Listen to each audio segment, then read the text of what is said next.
Well, it says the output's low. I tried to change the bit rate, but I'm not sure if that's going to work for right now. I'll try to set that up for next time. As long as it's working all right, and you can hear me, then we're good to go. Well, this is going to be podcast number 2, the Monday morning podcast. I guess I'm just calling that right now, but I'm going to try to make this on Saturday morning so more people could watch, or Saturday afternoon. It's kind of hard on Saturday afternoons because, I get flowing with work, and to stop and take a break midday to do the podcast is kind of throws things off sometimes. It's a little easier to get my day started with this. I'll set some parts up to anodize and then get going with this or something like that. But these are just going to be free flowing videos, streaming for probably a half hour for now until I can pack in more content. A few things I wrote down to talk about today. Talk about the group, the Facebook group, Clockwerk Industries, PC Modding and Fabrication Academy. Now, it's not an actual academy. There's no lessons. If there's a way to do that, there's some interesting things I saw being a social, I forget what it was called, a social learning group, you could call it. And then you can actually, I think you can create a custom curriculum or something, but I don't know if I'm going to have the time to do that. My main goal is to have a place where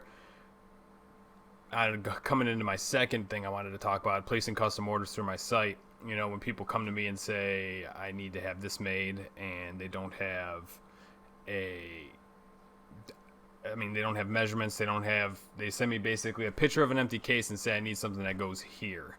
Well, there's nothing I'm going to be able to do for you there. You're going to have to grab the tape measure and start, taking down your measurements. And I want to have a place where we can have a bunch of data for that. I'm going to do some tutorials in Fusion 360. I'm going to try to stream one a week.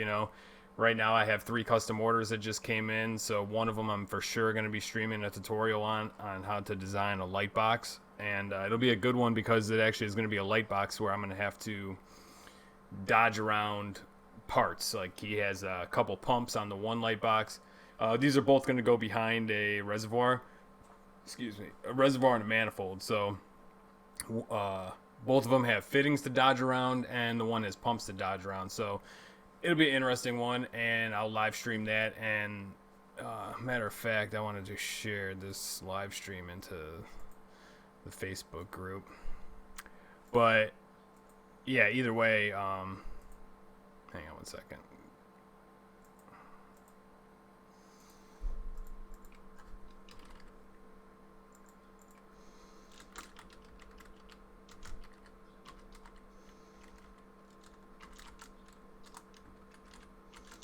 Sorry, I should have probably prepped this earlier.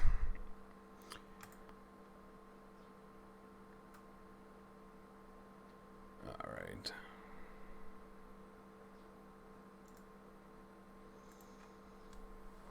Okay, so yeah, this should be an interesting tutorial. It'll be a nice one to get some footing and get off the ground. Should be pretty simple to design. I'm going to be he sent me 2D drawings of the outside perimeter of his manifold and reservoir, and I'm going to build the light box based off of those 2D drawings. Most of the time, that's all I need you to send. I need you to send, this goes back to placing custom orders. If you need something made, you can pretty much get me all the information I need to know with just one drawing, a top-down drawing, basically looking straight at it or looking down on it, depending on how you have it in your case. But basically laid out like that, with the length and the width, or the width and the height and the depth. So basically depth would be the thickness, whatever you want it to be. I have some recommendations on certain things like that. You could just ask. For manifolds, I'd like to say, if you're going to be putting fittings into the base, I recommend a 1/2 inch thick. That way I could do a 1/4 inch deep channel, and that gives me 1/4 inch 6 millimeters to tap into. I don't like tapping into 1/8 inch or 3 millimeter acrylic because, well, it works and I've done it before, but it's really thin and it's brittle, and it risks cracking, and there's no reason to do that if we don't have to. Now, some people understand that, take the risk and understand that they need it and it's got to fit in a tight spot. That's one thing. If you know what you're doing, that's cool. But overall rule of thumb I do is 1/2 inch base if you need fittings on both sides, and then of course the cover plate a minimum of 1/4 inch 6 millimeters. That gives you plenty of meat of acrylic to tap into. So that's some like ground rule things that I do with the manifolds. I'm gonna probably do an entire podcast on manifolds and distribution plates and what I need from you to get a quote. And I'm also gonna start putting up on my contact form a ballpark figure for most of the average parts. Like anything can cost any amount of money. The sky's always the limit is your budget. So like, as crazy as you want to get, we can get. We could throw in custom paint. We could throw in, plated aluminum. We could throw in anodized aluminum parts. We could throw in copper machine parts. However crazy you want to get is however much money you want to spend. But like, I'm gonna put down like the average cost of most of the stuff that comes through the door, and it's all like the average stuff that you see. But people just want it custom. They want a back plate. They want it with some colored laser cut acrylic with frosted mid plate and then the LEDs. So I'll put down like the average cost of what those are.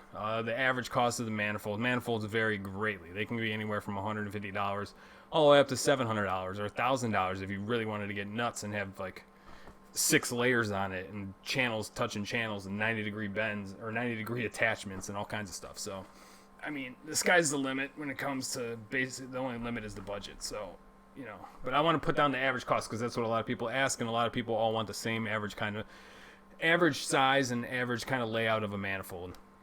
And it's always like it's around a couple $100. You figure double the cost of a production Chinese water block, and you're getting a custom-made badass manifold for your case. That's the average, But I'm gonna put an actual defined kind of list with a tighter ballpark figure in there, and I'll put that on the contact form. It'll save some people some time. Doing these estimates, I put a lot of time into it and a lot of time into the breakdown. And like I throw out the ballpark figure, but then I take it and I go into my,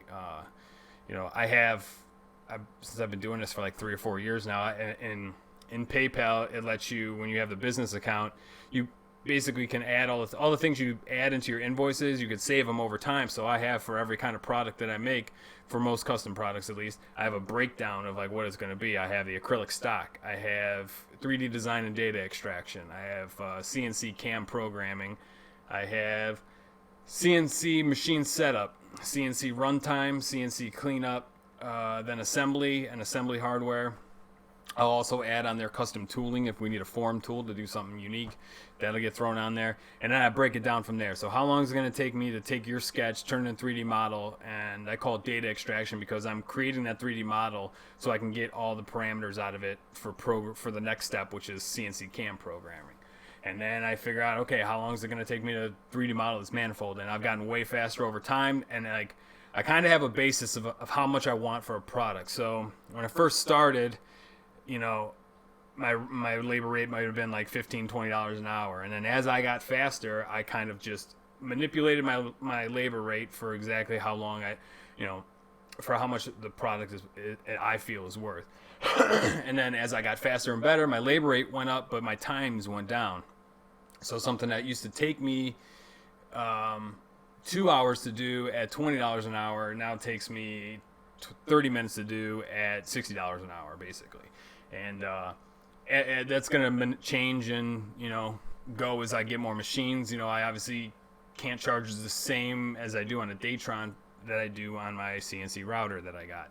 But at the same time, that thing that I do on the Datron is going to take me 5 minutes compared to 45 minutes or something like that. 1,000 inches a minute, cutting. Also, the quality is going to go up. Everything goes up. So, I just got to play it by ear and figure it out myself. I got a whole system for it. So that'll all change down the road. Really, when it comes to the end user, there's going to be no difference. You're going to notice very little. Hang on one second. So that's one thing I want to do is get a ballpark up there because it takes a lot of time to do these estimates, and it could take anywhere from an hour to a couple hours depending how intricate it is and what you need. And I try to be as fair as I can with the pricing and everything, and so I'm not doing things for free. But when I got to spend that much time doing an estimate for someone who's just looking for a price, and I know how that goes because I go on a lot of websites where I'm like, why don't they just have the freaking prices on here,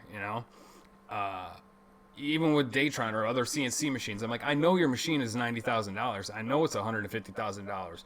Let me price it out so I can get a number in my head, so I have a goal to work towards, because I know your machine's worth $90,000 and I'm willing to pay that, but I want to be able to, in my head, know exactly with what tooling options and what I have. And so I understand where the customer's coming from, where they just want a ballpark figure so they can plan out their loop and they know how much their whole build's going to cost.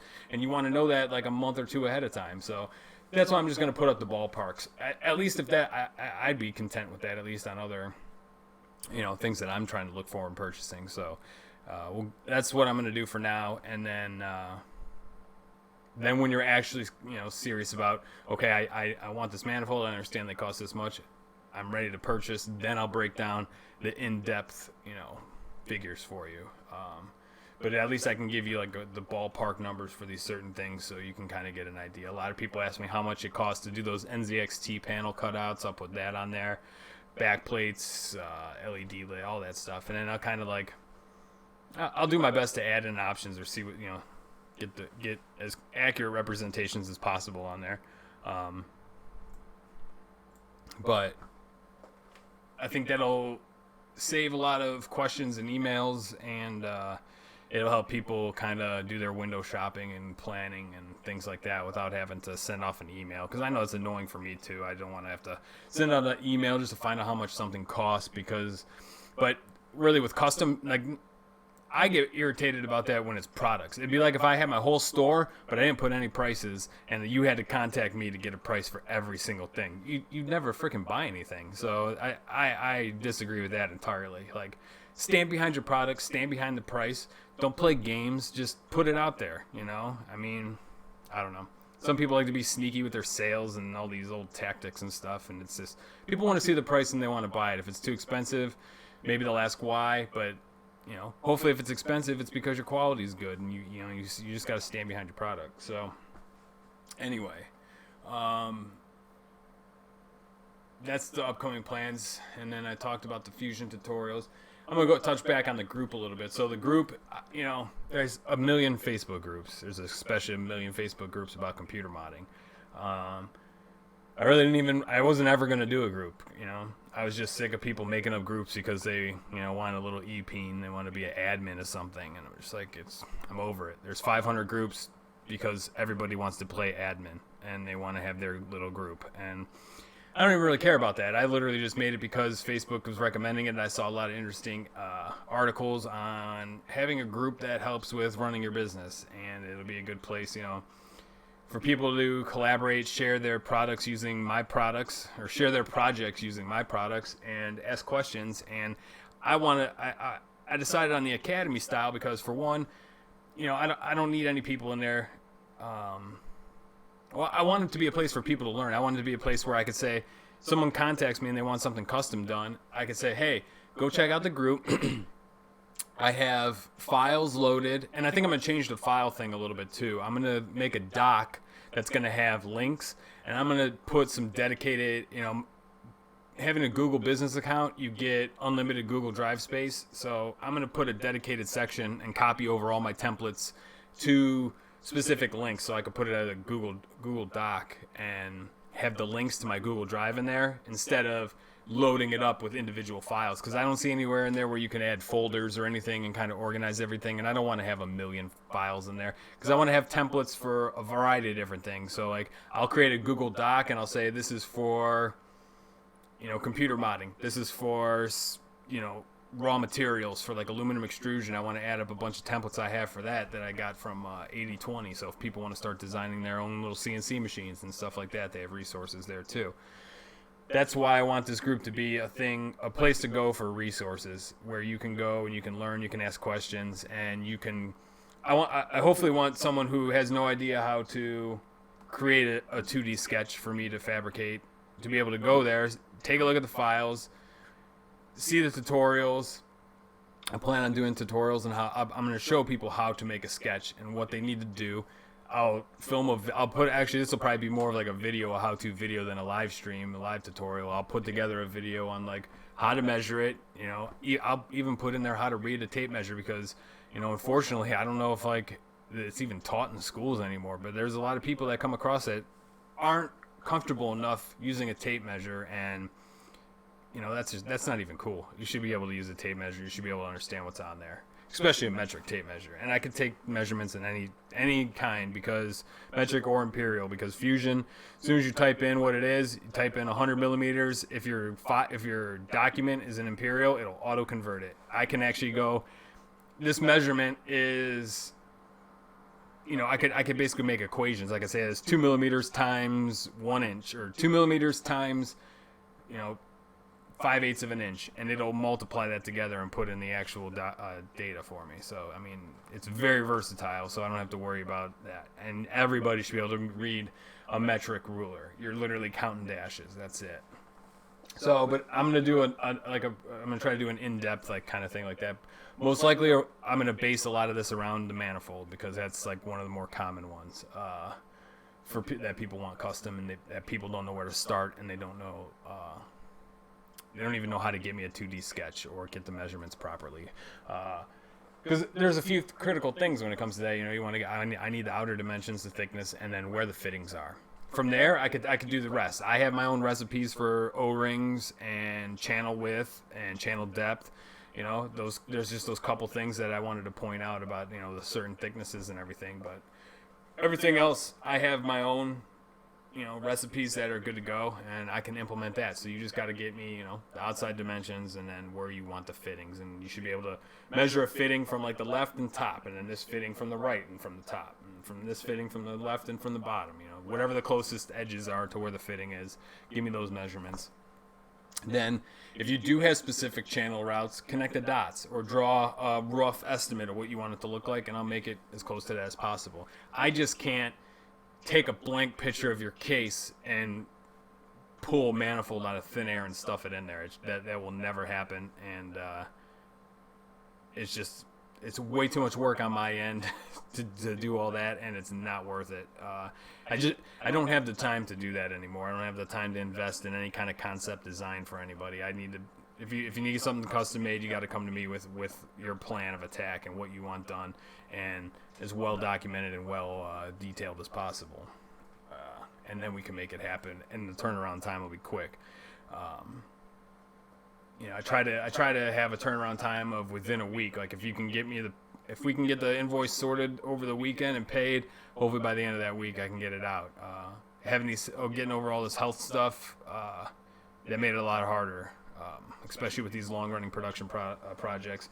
That's one thing I'm wrapping up right now, is a big-ass production order that's been taking far too long, and it's about to be done, and then you'll be able to get anodized rake combs, knuckle combs, and raw rake combs and knuckle combs at Mainframe Customs. They've had knuckle combs for quite a while, but adding the anodized, I'm shipping out a bunch of stuff today. It should be in stock by the end of this week there. So when you go order a custom harness and he's got the new cable sets. If anybody needs full sleeve power supply sets, go check out Mainframe. They got amazing prices. He's working on getting all new power supply harnesses out now. I think he does AVGA and Corsair power supplies right now, but eventually he will have them for all power supplies. He's just working on getting some of the final wires in, and he'll be ready to rock and roll. So, and I think if you really want it, I think he might even do some custom ones that he doesn't have yet. So hit him up and ask him and see what he's willing and able to do for you. But the cool thing is, pretty soon here, you'll be able to add anodized rake combs or anodized knuckle combs to your fully sleeved power supply cable sets. It's going to be pretty cool. So then you don't have, it saves the time. You don't have to come to my site and order combs separately. You can order them right from him and have them right on your cables. He'll install them and have it all ready to go for you. It's pretty sweet. And I think he has different pricing based on the different combs. I think he offers a package of some sort like that. You can also get all the Clockwerk Industries panel mount combs from Mainframe's Customs, and then on my site you can get my panel mount combs as well as the Hans panel mount combs, the ones that are closed hold.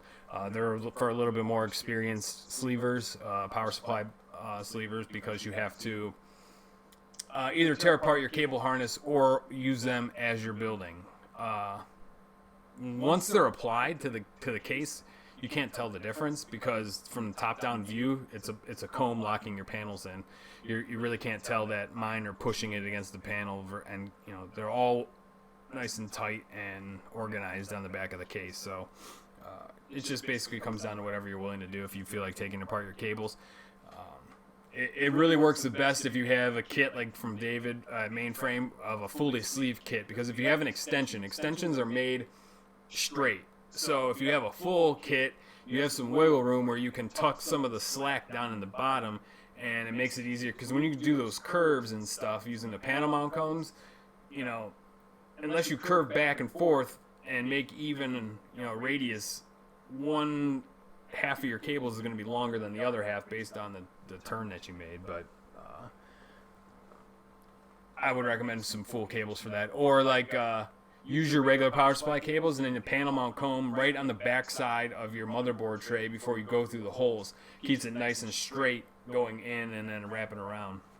There's quite a few different ways to use them, but I wanted to talk about new products on my store, and that is putting up the knuckle combs finally on my store. Once I got the anodized ones going, I put all those products up on the store, and then the rake combs are all up there. I also just recently, I had someone message me, and they wanted to, he basically wanted to add an engraving to the H440 magnetic door panel. So I decided, I was like, well, I should have this as an option. So I went and added, you can now, with H440 replacement magnetic door panels, there's quite a few options. I also have them for the master case, and also if you have a case that you would like a magnetic door panel for, and you think that it's something that many people would want, let me know, and I'll add that to the store, and you can get it at the production pricing versus custom pricing, which is, you know, about $50 more.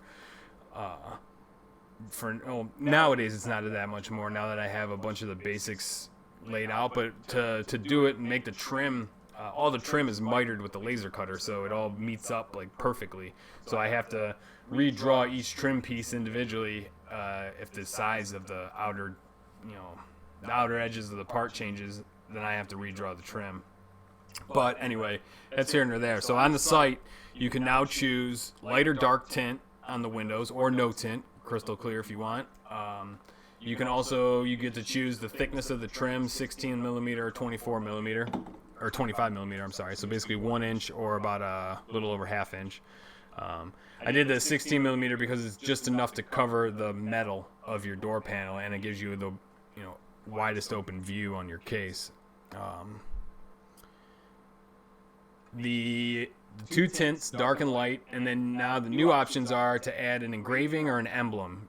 You get to choose one or the other. I accidentally, I had to refund for the order partially because he clicked emblem and engraving, and I wanted only, it just would create too much of a mess. So you could either have an emblem or an engraving. An emblem, an example would be just like a laser cut piece of acrylic logo, and I would glue it onto the case. Then you can choose where you want it and how large. So if you want it large, it's going to fill up most of the case. If you want it like medium size, you could figure it would be like a quarter of the case, or a quarter of the door panel, a quarter of the window.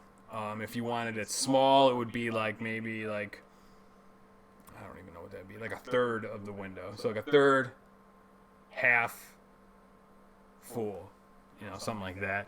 And then you could choose engraving or emblem. So emblem would be like a laser cut add-on piece that I would glue on with acrylic cement, or you could just do a full-size engraving. Both cost about the same.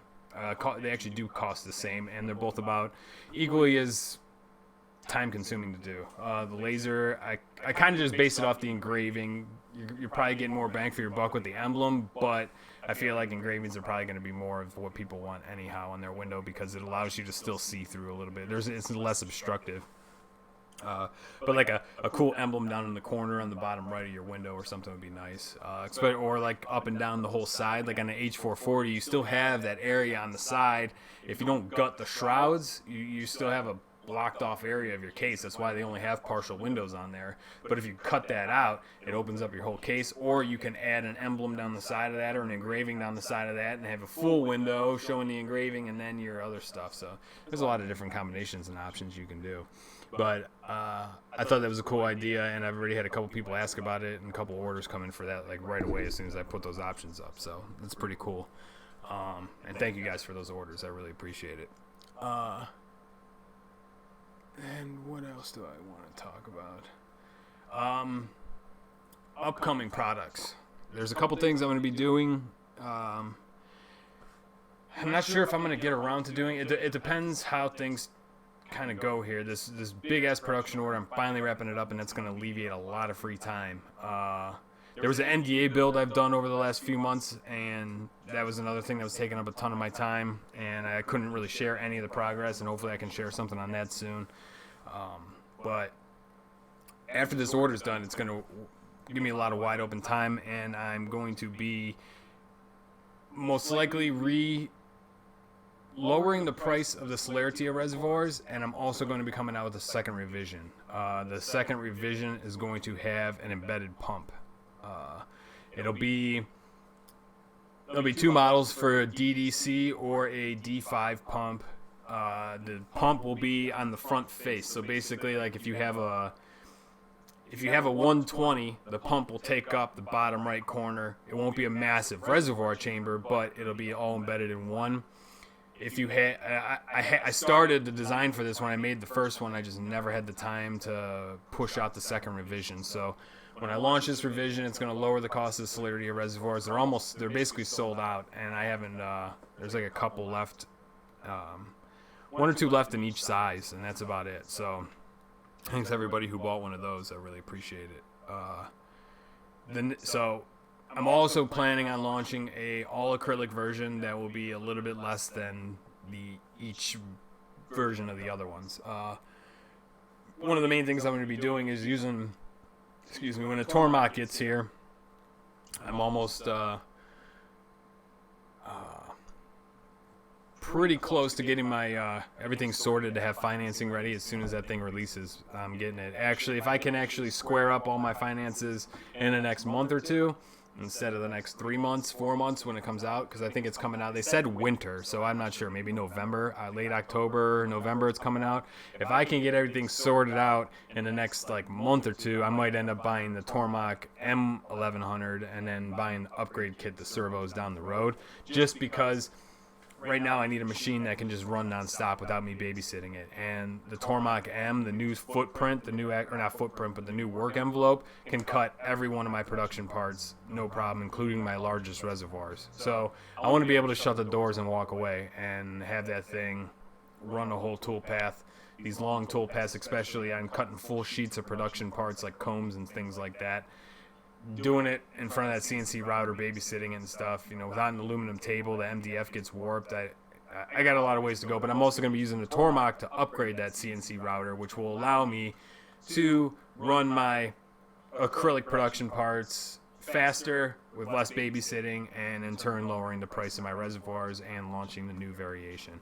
I'm going to try to push to do that before I even get the Tormach. That's the goal. So yeah, so it'll be lower prices on Celeritia reservoirs, an acrylic variation that'll be lower cost than the Delrin, because Delrin is definitely more expensive, but it's just a cool material, and I love working with it. And then there will be once the Tormach gets here, there's going to be an entire launch of, basically, it'll be like an entire water cooling line of products. I have just the beginning things sorted for that, but it should be ready. That's like one of the main goals of getting the Tormach is to launch water blocks. Definitely processor water blocks. I'll be able to do custom water blocks, no problem. Like I used to not want to do them because it's going to cost you more. I mean, custom water blocks still are going to cost more than, they're going to be like at least the price of a manifold. So who wants to spend $200, $250, $300, depending how crazy it is, to get a water block, custom water block? Like if you got a Titan, hell yeah. But if you got like a 960, you take the $300, $200, bucks and go get an upgraded card to like a 980 or 1080 or whatever. You know what I mean? So it's hard to justify that. And a lot of times I tell people that I'm like, you know what? The cost it would cost to make a custom block, just go upgrade your card, and then you'll be able to buy one of the, on the market ones. But some people want that custom stuff, and I'm willing to do that still. So if you still want a custom, we can make that happen. But with the Tormach, I'm going to be launching my own line of water cooling products, from CPU water blocks, all the reservoirs.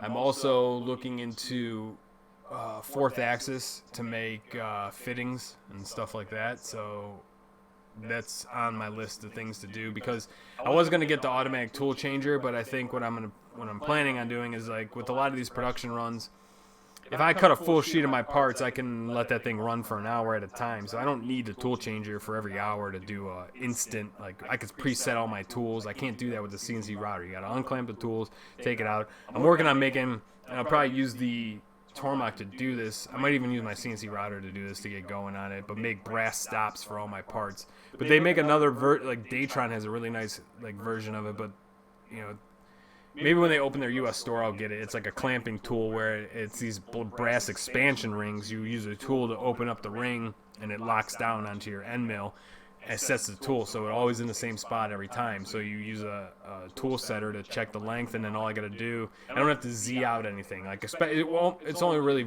worth it for my production parts, because the knuckle combs have 3 cutters, 2 drills, and an end mill. If I can set the Z height on all those tools the same, I don't got to re-zero it. I just swap the tool, hit go. It's already set up that way. So it saves a lot of time from zeroing out the axis, putting in the shim, making sure it's at the right spot. A lot of times I just eyeball it anyway. If it's on something like that where I know I'm blasting through the material anyway, I just eyeball it. But, yeah, so that's something that's super exciting that I can't wait to really get going. It's one of the main reasons of getting the Tormach.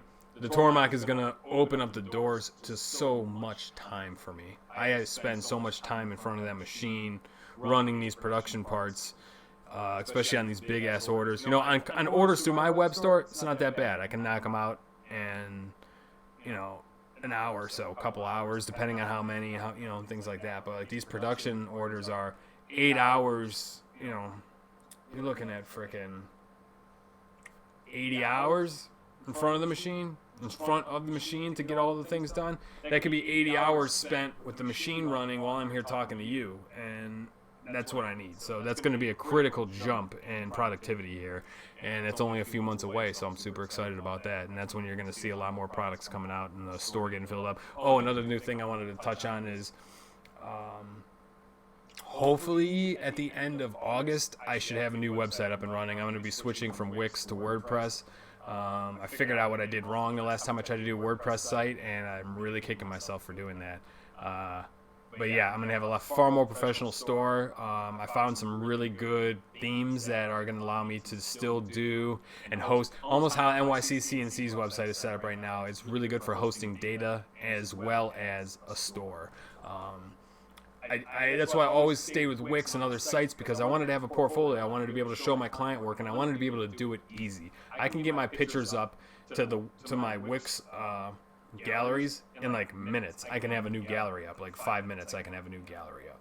I can actually upload the photos directly from my phone. By the time I get to the computer, they're all there. I drop them into the gallery, and it's done, all on the front end of the site. So easy. But I found some WordPress themes with some widgets that actually turn your WordPress site to somewhat like a Wix site and let you load galleries and photos and different text and stuff like that from the front end. But it also has like the very good commerce widgets like WooCommerce, which is what I plan on switching to from Equid, and some other things like that. So it's going to make my store look store and website overall is going to look a lot more professional and a lot more like I feel like that helps in the comfort level of the customer when they're on a store and a website that looks like every other high quality store out there. So that's one thing I'm going to be doing. I've been wanting to do it for a long time. I really wanted to have that nice professional look with like the main menu bar, and who knows, I might even turn my Instagram into my client gallery. I like having each individual one up there, but sometimes it's just easier to click through my Instagram, and almost everybody has an Instagram account anymore, so it just makes it easier that way. But I can put the gallery up on my site and have people be able to click through while they're right on the site, and that might save me some time, because I post everything up to Instagram now. I never used to. That's why maybe I'll put up my old galleries, and then I'll have the Instagram feed at the top or something like that. We'll see. But it's already been 36 minutes. I went over. I guess I probably could start making these 45 minutes to an hour or something. I'm sure I could figure something to fill the time with. I know it's a crappy time to be live. There wasn't too many people joining us today, but I'm going to work on switching these over to Saturday to figure it out. Maybe it'll just be Saturday morning before I get started.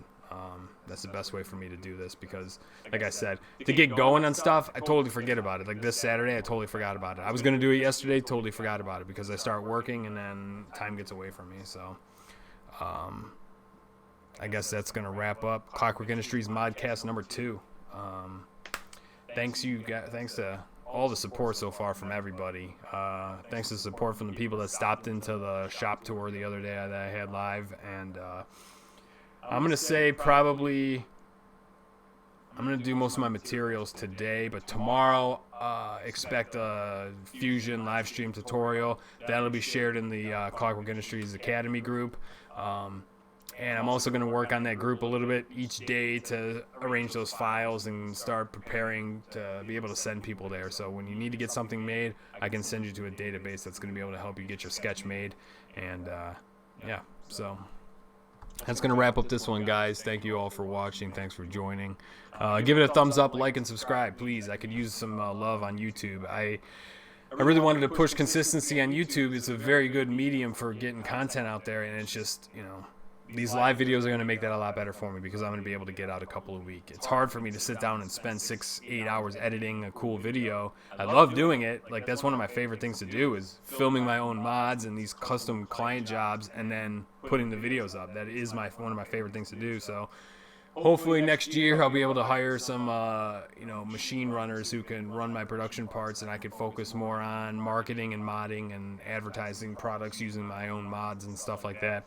And also getting these machines alone is going to open up free time for that kind of stuff too. So that's one of the other amazing benefits. I did this job, I started this business so I could mod all the time, and yeah, I am modding all the time and making all kinds of stuff for modding, but I don't get to work on my own projects fun and, like, you know, it's fun as hell, but I don't get to just, you know, kick back and, like, just be creative on my own project as often as I would like. I definitely do, but it wouldn't be fair to say I didn't, but I definitely do get to do that, but just not as much as I would like to. And it's like, I think what I'm going to start doing is dedicating maybe like one day a week to it, and it's just going to be, it is what it is, whatever day that is. I'm thinking, like, I'm working on a new work schedule where I'm going to try to be working 12-hour days Monday through Saturday, and Sundays I'll have off.